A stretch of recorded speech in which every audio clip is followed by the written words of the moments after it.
Welcome to the Wealth Defenders with Terry Cox. It's the show about getting your money right and making sure you have the retirement you've always dreamed about. And Terry, he's got over 2 decades of wealth management experience, so you better believe he can help you get what you've always dreamed about for retirement. Consumer advocate Bruce Rosenblum here with you as well, and it's my pleasure to be back in the studio here with Terry. Terry, it's great to see you again. Bruce, how have you been, my friend? Doing well, man. I got a confession to make. I engaged in some retail therapy earlier in the week. Yeah? Yeah. Tell me about it. Had to. What'd you do?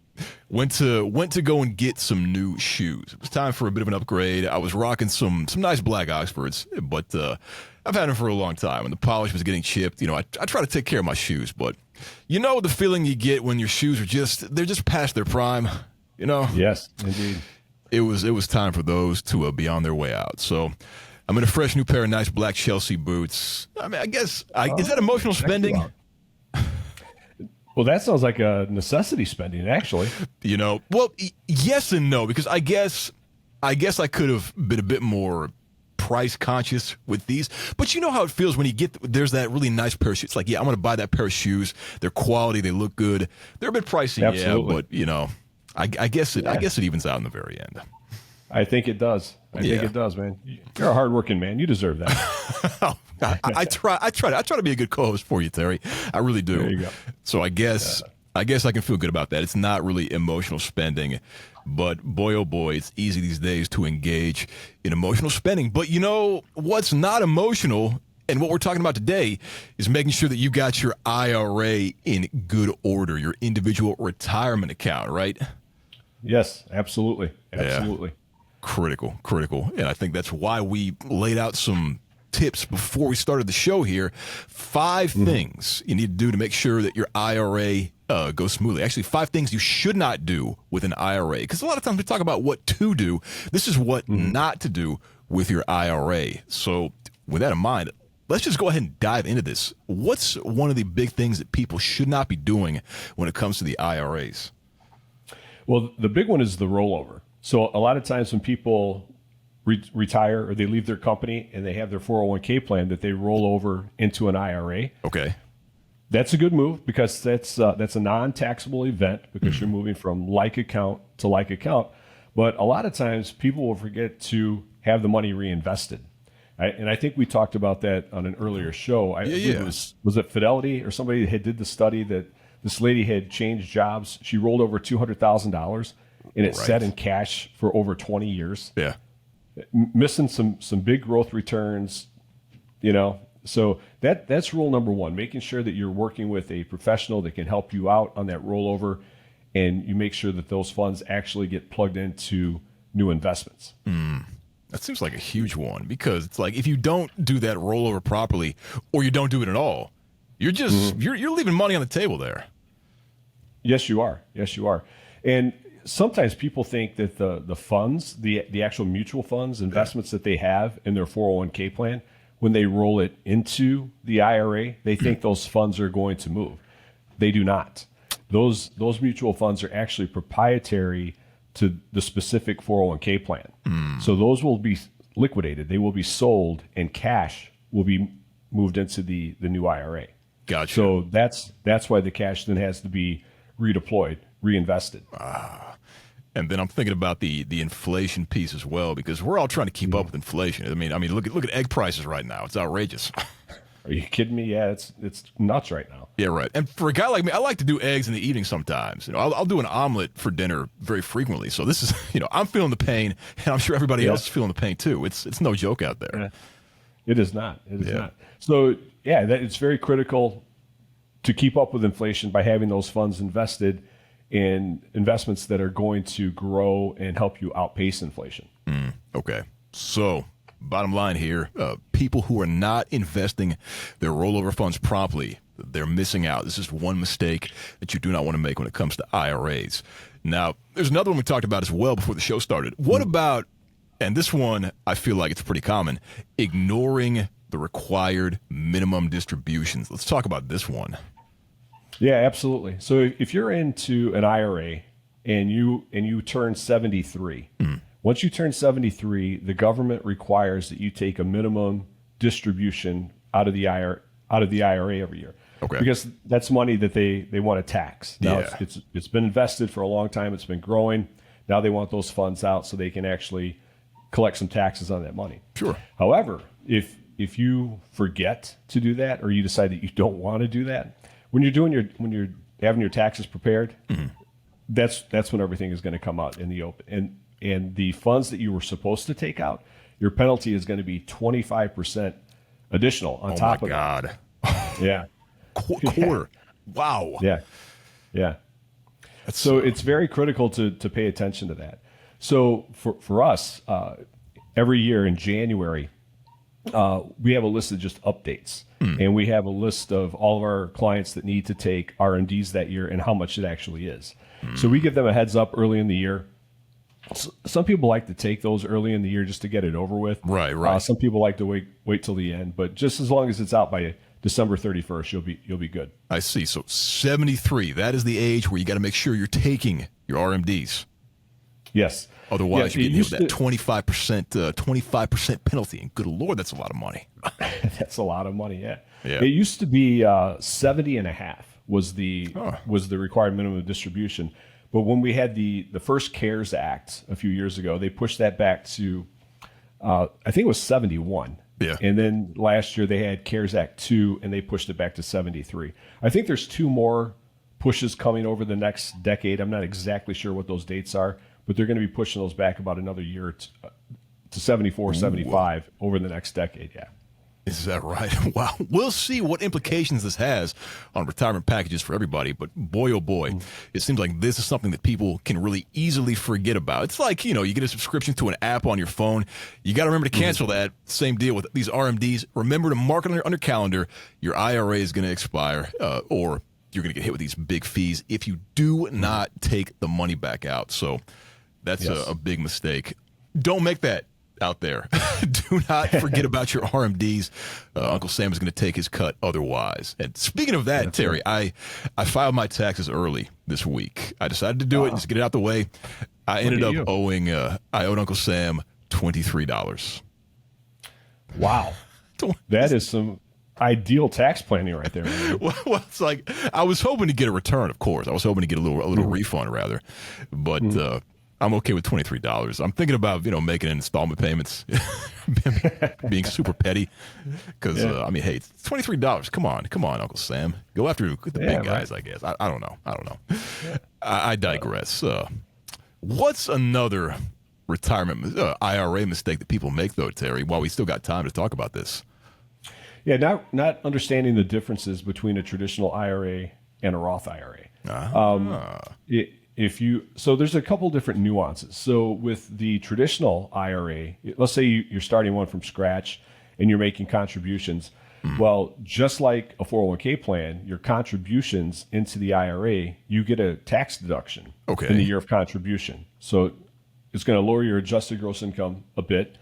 The money is going to grow tax deferred. And then, as we were just talking about, at age 73, you then have to take a required minimum distribution. Right. If you don't need the entire tax break or for the contribution, or if you want to split it up a little bit, you can actually make contributions into a Roth IRA. So with a Roth, the difference is you're not getting a deduction in the year of contribution. So now your dollars are going to then grow tax-free as opposed to tax-deferred. Okay. And when you get to age 73, there is not a required minimum distribution with a Roth IRA. I see. And this is a mistake that I would make, not knowing the difference between the Roth and the traditional. But it seems like you got to know which one is right for your particular financial situation and also your retirement goals. This is important stuff here. Yeah, because the Roth then becomes a great estate planning tool. Let's say you got some dollars that you want to leave in the IRA, in the Roth, but you want to pass those on to beneficiaries. Right. Well, those funds can set in the Roth indefinitely, So, and it's a great tax planning tool as well, because if you're in a retirement, let's say you have both an IRA and a Roth. Yes. And you're trying to save money on taxes with the distributions you're taking. Sure. Anything that you take from the Roth, once the account has been open for 5 years, comes out tax-free, which could be a huge savings. When we're thinking about what tax bracket, even if you're in the 20% tax bracket, every time you're taking 10 grand out, you got to take an additional 2 to cover taxes. So right. if you got the Roth, you don't have to worry about it. So you got more dollars staying in the Roth, growing tax free. That's right. Very advantageous to have that tax-free option, because then I suppose the pain points have already been cleared and you can just reap the benefits of that tax-free income. But of course, this begs the question, have you done the conversion properly? Because I think a lot of people do not do that properly. And that's actually the next mistake we're going to talk about here, mismanaging the Roth conversions, right? Yes. So the benefit of converting a traditional IRA into a Roth is you're paying taxes on the money now to never pay taxes on that money again. Yes. But it's a taxable event when you do it. So sometimes, particularly if you're retired, because all of your Social Security benefits, your Medicare and all that stuff is based off your income. Okay. Well, if you convert too much of your traditional IRA into a Roth and it bumps you into the next tax bracket, then it could affect your benefits for the following year. Ooh. Yeah, so you need to be very aware of that. So a lot of my clients who want to do the conversion, they'll split it up over time. They'll say, I'm going to do it, 2 years, 5 years, whatever. Especially if let's say they're in their mid 60s and they're prepping already for those RMDs and how to reduce them because they don't really want to take them. Well, now they've given themselves some runway to take their time and convert over a number of years and not take a big tax hit in one particular year. I see. Interesting. This is something where I really want your help, because I don't know the tax brackets, and I know that they might be changing with the new administration coming into the White House. So I feel like people out there, if they're going to do this conversion, they need somebody in their corner who understands how to do it properly. Otherwise, there might be some serious tax consequences, and that's not good. That is not good. And because of that, we like to know who our client's tax preparer actually is. Because if we're doing something like this, then we can bring them in for a call or maybe set in for a meeting and say, hey, here's what we're trying to do. Is there any unintended consequences? Because that's what you really want to avoid. Yeah. Gotcha. Okay. Well, this is a critical mistake here, mismanaging your Roth conversion. Don't do it if you can help it. Get with somebody like Terry who can really set you straight, because otherwise the tax man may cometh, he may cometh more than you expect him to cometh. That's right. Not good. That's right. Now, what about the last one, though? We got time to talk about one more. All right. Would that be engaging in prohibited transactions? Yes. You are spot on, my friend. Yeah, there's some things that you can't invest in your IRAs. And the big one is collectibles.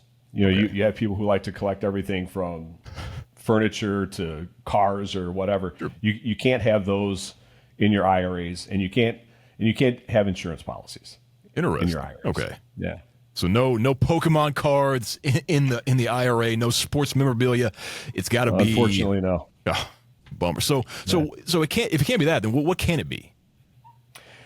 It can be anything else, as long as it's a tradable asset, like a stock or a mutual fund or all these securities that we talk about on the show over time. As long as they're those types of transactions, that's what the IRAs were designed to actually house. I see. Okay. So in other words, you cannot use these IRA funds for any kind of personal benefit or investing in any of this crazy stuff here. That's right. That's right. Okay. And your Uncle Sam will keep an eye on that. Indeed. Always watching. And then, of course, there's the tax penalty side of things. I mean, there's penalties for early distribution and underpayment, right? That's right. So if you are under 59 and a half and you take early distribution, you're going to be penalized. And if it's a traditional IRA, you're going to be taxed as well. So those penalties could be pretty stiff. So you need to be so to take money from the IRA or the Roth, it needs to be open 5 years, and you need to be 59 and a half. Gotcha. And then you avoid all the craziness. Gotcha. So there's a lot of nuance to this, mistakes you do not want to make out there when it comes to your IRA. Not investing rollover funds promptly, ignoring your RMDs, not understanding the difference between the Roth and the traditional IRA, and then doing that conversion improperly if you choose to do so. Also engaging in those prohibited transactions. All bad things, all no-nos when it comes to your IRA. Can I throw one more thing out there? Oh, yes, please. Yeah. So with the 401k rollover into the traditional IRA, when those distributions are made, there's going to be a check that's sent to you. And they'll do one of three ways. The most popular is they'll make a check and they'll send it to you. But it should not be made payable to you. So if you're working with an investment firm, it should be payable to that firm for benefit of you. And that is your proof to the IRS that you never took possession of those funds. However, you have a 60-day window. So if you don't get those funds back into an IRA within 60 days, it becomes a taxable event. So you want to be aware of that one too. I see. Yes. We do need to be made aware of that. And if anybody else out there is looking for advice on this kind of stuff, Terry, they can get in touch with you, can't they? Absolutely. Absolutely. I believe our information is on the screen. Check out our website, www.tdc.financial. There's a lot of resources there. If you want to listen to this podcast again, it's posted on the website, plus everything that we've done in the past. And we always set aside some appointments for our clients and our listeners. So just give us a call if you want to talk about anything, and make sure you're getting these IRA conversions done correctly. That's right. This is your chance out there for a no-cost, no-obligation financial review done with no pressure in mind. This is for your future, so don't put this off. There's no reason not to pick up that phone and give Terry a call. Also, subscribe to the Wealth Defenders. We do this every week. This is your stop, your one-stop shop for financial advice and just that peace of mind that you want going into your golden years. What more could you need? Terry, it's been a great show today. Thank you for dropping the knowledge on me. Yeah, absolutely. Every topic that we touched on today, super important. So if you have any questions, give us a call, send us an email, let us know. We can help you out.